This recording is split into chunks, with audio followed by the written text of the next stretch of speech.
innahu ala kulli shay'in qadir yebuli kintu kyonna kisobola Allah subhanahu wa ta'ala huwa al-mudabbir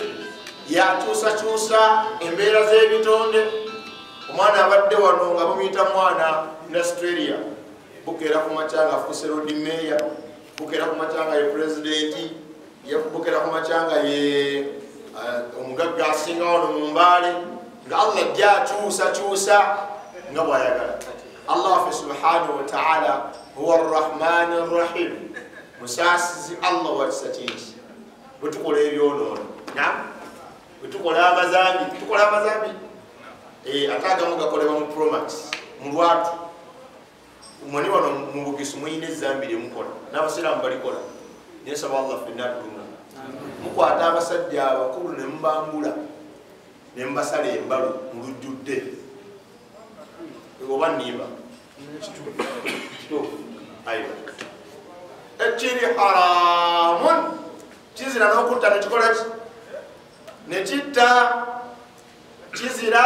n'okutta nekitta. Walaba newabeera muganda we kiri haramu muganda we omulenzi okunaaba naye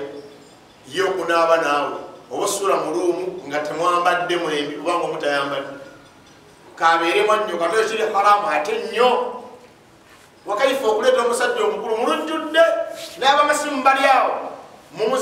wamubasiiga ki ekyeru ekyo kabeera kawungo wati basiiga obuwunga kati oba otandika embalu obeera nnomo era ng'otegeera era obeera n'ensonyi obeera otya kadodi ne kavuga tonsigimanyi bulungi naye mugenda omumalako ebizimbe 3 nga tokyalimu ng'obwongo bwakuvuddeko dde emisimu gikwambadde gyanani gyanagwere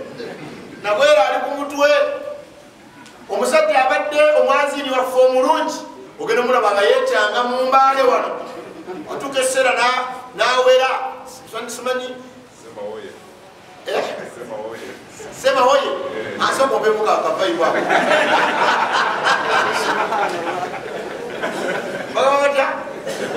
semawoye kati awera bwati nga si oli omwabadde naye mu ntandikwa ng'ono alina ebimwambadde.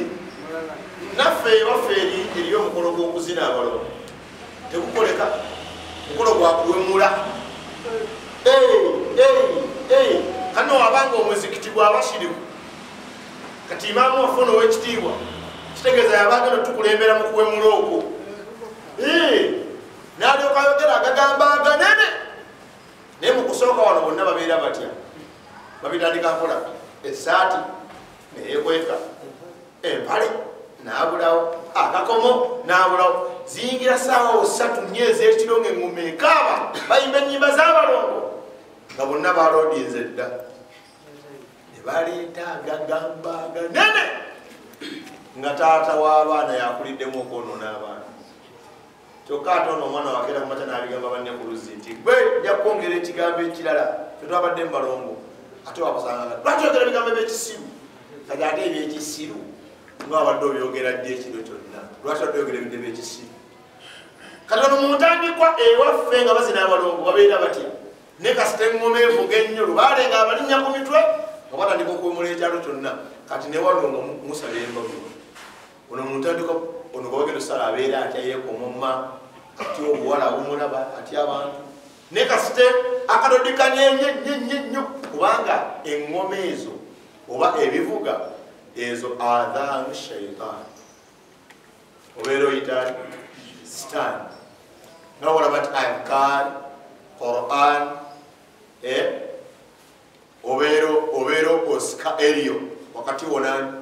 ne Allah lwokola ennyandikali you draw near to Allah. Kati ne music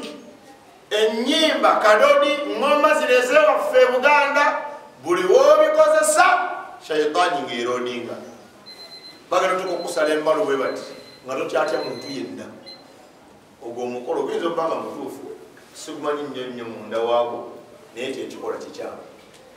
ate kizibu bwona atijjamu abagumanyi bagenda kugamba byokozesa ebituufu tibakitegeeza kuveeko anti omubaka nabi Muhammad sallallahu alaihi wasallam yatugamba kutayirira ku nnaku 8 ate mu buwanga bafe obwamagisi tutayirira ddi 18 no wino banga osajja kudde ati tulinde paka kati omubaka agamba nnaku 8 obuwanga bugamba 18 kati tulinde 18 ate nga twakkiriza nabbi Muhammad sallallahu alaihi wasallam ola contradiction nabbi yatugamba kirala naffe ne tukola biki munange Allah ffe gwe tusinza wakisa ne woba akola amazambi gonna omuli ag'okusamira omuli ag'obwezi kubanga mu mbalo mulimu okwenda ojja kujulira okwenda mu mbalo kwe kuliwa lwamala okukusala kyekimu kubiraga nti osajja gudde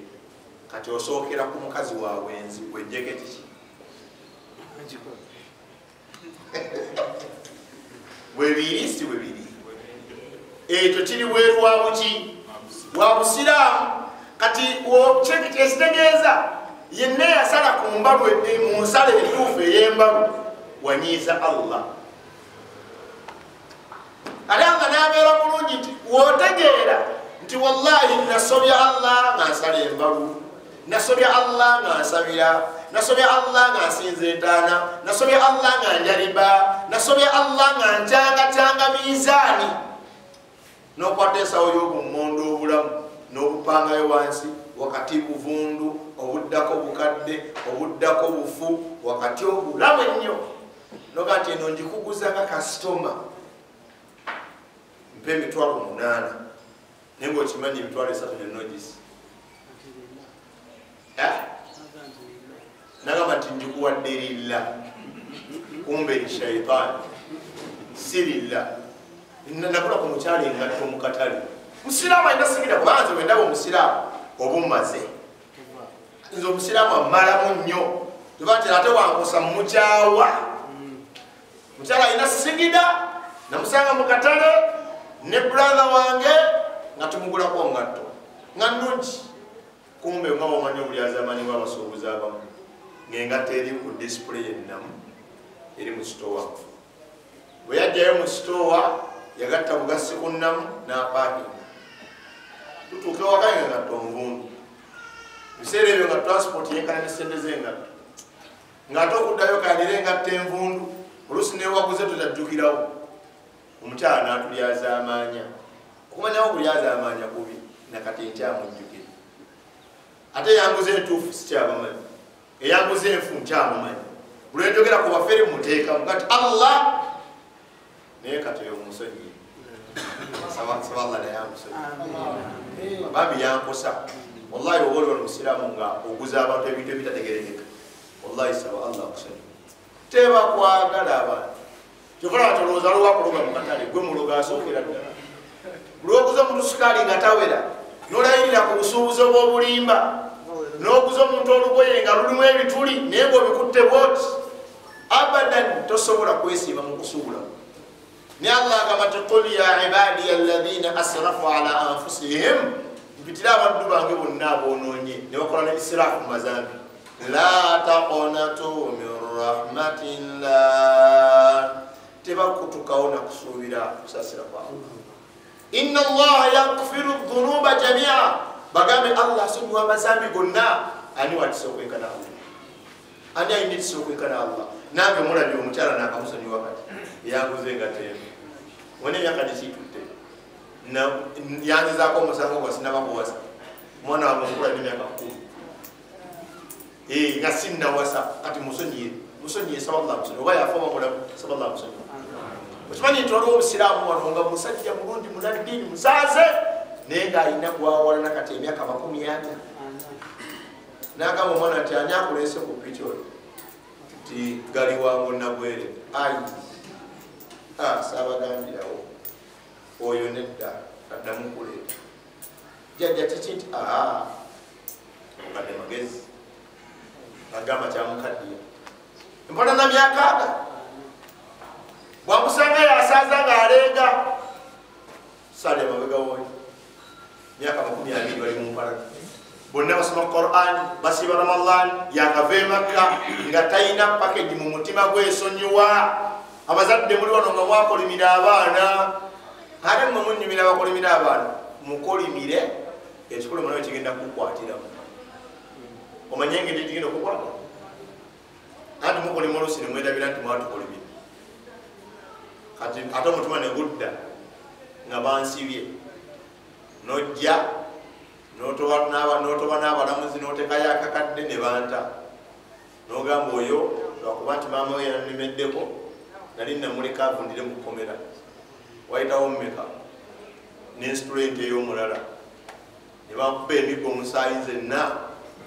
nonzijanjaba gwe weekubonyabonye yankolimira ate weerabira nti wankolaki wankolimira oluusi nenzaala abaana ne bannemerera nga ate goofa n'abazzukulu b'omukolimire kati abazadde olaba omuzadde akolimira omwana gwe yazaala ate watokolimira wa neiba naye allah waffe rrahman musaasizi wa kisa kingi imaamu ono nyinza omubuuza wano ku basaaze ba wano awezezza emyaka 10 nga tagwa swala wano kale ngaamanyikibwa ati oyo musaaze nga tamulina twakasiira mukennaku si nyingi imaani tulinyanga madini oluyingira mu ramadhan nti kuva kati ku ramadhan nesiddamu kumisinga swala imaani tulinya bulinyi tubanga balina ebitukutta obwongo oli waafuna obuzibu bamubyeko eggaali ng'ajja mu muzikiti nga kati kati okuva nakati kansale swalaya wafiira tatawe okuva kati kansale ffenna imaani zaffe tupanga nki mpange era osanga tobulaba nti ddaawe tumenya nti omuntu omuwulira ebya allah ng'akujjukiza ate ebibyo bwatugamba ebyo kyogamba toyendangako kuba oyagala akolako ddawa nga tayendangako gyekoleko zenkubulire kugamba